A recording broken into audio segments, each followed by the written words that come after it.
ಮುಂದೆ Jog junction, no tension. ಖರೆ ಗೆಳೆಯರ ಹೇಳ್ತೇನೆ ನಿಮ್ಗೆ, ಜೋಗ್ ಜಂಕ್ಷನ್ ನೀವು ಹಚ್ಕೊಂಡು ಕೂತ್ರಿ ಅಂದ್ರೆ ಏನು ಟೆನ್ಷನ್ ಇರೋದಿಲ್ಲ. ಯಾಕಂದ್ರೆ ನಾವು ಹೇಳೇ ಬಿಟ್ಟೇವಲ್ಲ ನಿಮಗೆ, ನಿಮ್ಮ ಬ್ಯಾಸರ್ಕಿ ರೈಲ್ ಹತ್ತಿ ಇಲ್ಲಿಗೆ ಬರ್ರಿ, ಅದರಿಂದ ಇಳೀರಿ, ನಗೋ ರೈಲ್ ಹತ್ತಿ ಮುಂದೆ ಹೋಗ್ರಿ ಅಂಥೇಳಿ.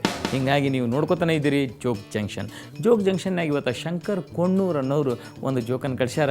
ಇಮೇಲೆ ಕಳಿಸಿದವ್ರ ಜೋಕು ಹಿಂಗದ. ಒಬ್ಬವ ಬ್ರಿಡ್ಜ್ ಕೆಳಗೆ ತನ್ನ ಮೋಟ್ರ್ ಬೈಕನ್ನು ಸಾಧ್ಯ ಆದಷ್ಟು ಕಷ್ಟಪಟ್ಟು ತಳ್ಕೋತ ಸಣ್ಣ ದಾರಿ ಒಳಗೆ ಕಲ್ಲು ಮುಳ್ಳು ತಪ್ಪಿಸ್ಕೊತ ತೆಗ್ಗ ದಾಟಿಸ್ಕೊತ ಬಂದು ಈ ಕಡೆ ಬರ್ಲಿಕ್ಕತ್ತಿದ್ದಂತ. ಎದುರಿಗೆ ಬಂದು ಕೇಳಿದಂತ, ಅಲ್ಲಪ್ಪ ರೋಡ್ ಅಷ್ಟು ಚಲೋ ಅದ, ಓವರ್ ಬ್ರಿಡ್ಜ್ ಕಟ್ಟ್ಯಾರ, ನೀ ಯಾಕೆ ಕೆಳಗಿಂದ ಸತ್ಕೋತ ಬರ್ತೀವಿ ಓಮರೆ ಅಂತ. ಅದಕ್ಕೆ ಏನಂತ, ತಪ್ಪು ತಿಳ್ಕೊಬೇಡ ದೋಸ್ತ, ನೀ ತಪ್ಪು ತಿಳ್ಕೊಬೇಡ, ಆ ಬ್ರಿಡ್ಜ್ ನಾನಾ ಕಟ್ಟೇನಿ, ನಾನಾ ಕಾಂಟ್ರಾಕ್ಟರು, ಯಾವಾಗ ಬೀಳ್ತದ ಗೊತ್ತಿಲ್ಲ, ಅದಕ್ಕೆ ಕೆಳಗಿಂದ ಹೊಂಟೇನಿ ಅಂತ. ತುಂಟು ಜೋಕ್ಗಳಿಗೆ ಏನೂ ಕಡಿಮೆ ಇಲ್ಲ ರೀ. ಅನಿಲ್ ಅನ್ನೋರು ಕಳಿಸಿದ್ದು ಈ ಜೋಕ್ ಹೆಂಗದ ನೋಡ್ರಿ. ಒಬ್ಬ ಹುಡುಗ ತನ್ನಿಬ್ರು ಗೆಳೆಯರಿದ್ರಿಗೆ ಬೋಸ್ಟ್ ಮಾಡ್ಕೋತಿದ್ದಂತ. ನಮ್ಮಪ್ಪ ಹೆಂಗಿದಾರೆ ಗೊತ್ತದ, ನೋಡು ನದಿ ಒಳಗೆ ಜಿಗಿತಾರ, ಸಮುದ್ರದಾಗ ಹೇಳ್ತಾರ ಅನ್ನೋ. ಅದಕ್ಕೆ ಇನ್ನೊಬ್ಬ ಹುಡುಗಿದ್ದೆ, ಅದ್ರಾಗ ಏನು ನಮ್ಮಪ್ಪ ಇನ್ನೂ ಗ್ರೇಟ್ ಗೊತ್ತೇನು ನಿನಗೆ, ಸಿಮೆಂಟ್ ರೋಡ್ ಅಲ್ಲಿ ಟ್ರರ್ ಅಂತ ಹೇಳಿ ಡ್ರಿಲ್ ಹೊಡೆದವ್ರಂಗೆ ಒಳಗೆ ಹೋಗ್ತಾರೆ, ಮರಳುಗಾಡಿನಿಂದ ಎದ್ದು ಬರ್ತಾರೆ. ಅದಕ್ಕೆ ಇನ್ನೊಬ್ಬ ಹುಡುಗಂತೆ, ನಮ್ಮಪ್ಪ ನಿಬ್ಬರಿಗಿಂತ ಗ್ರೇಟ್ ಇದಲ್ಲಿ ಅವ, ನಮ್ಮಪ್ಪ ನಮ್ಮ ಜೊತೆ ಮಲ್ಕೊಂಡಿರ್ತಾನೆ, ನಮ್ಮ ಅವ್ನ ರೂಮ್ನಿಂದ ಮುಂಜಾನೆ ಎದ್ದು ಬರ್ತಾನೆ ಹೊರಗೆ. ಕಿತ್ತೂರಿಂದ ಬಸವರಾಜ್ ಹಿರೇಮಠನವರು ಈ ಜೋಕನ್ನು ಕಳಿಸ್ಯಾರ.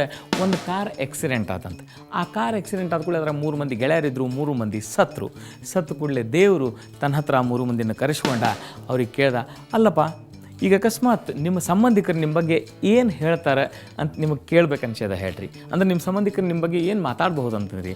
ಅದಕ್ಕೆ ಮೊದಲೇ ನಾವು ಹೇಳಿದಂತ, ಏನು ಚಲೋ ಮನುಷ್ಯ ಇದ್ದ, ಪಾಪ ಹೋದ, ಫ್ಯಾಮಿಲಿ ಮ್ಯಾನ್, ತನ್ನ ಕುಟುಂಬ ಪೂರ್ಣ ಪ್ರೀತಿಸ್ತಿದ್ದ ಅಂತ ಅನ್ಬಹುದು ರೀ.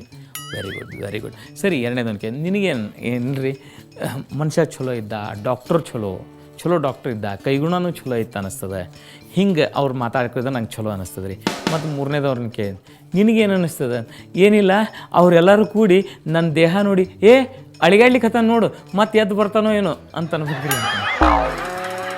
ಬೆಂಗಳೂರಿನಾಗ ಮಜಾ ಮಂದಿ ಶ್ರೀಮಂತರಾಗ್ತಾರೆ ರೀ, ಓವರ್ ನೈಟ್ ಶ್ರೀಮಂತರಾಗ್ತಾರೆ. ಯಾಕೆ ಆಗ್ತಾರೆ, ಹೆಂಗೆ ಆಗ್ತಾರೆ ಗೊತ್ತಾಗಂಗಿಲ್ಲ. ಒಬ್ಬ ಹಿಂಗೆ ಬಡತನದಿಂದ ಬಂದಂಥ ವ್ಯಕ್ತಿ ದಿಢೀರ್ ಅಂಥೇಳಿ ಶ್ರೀಮಂತ ಅದ.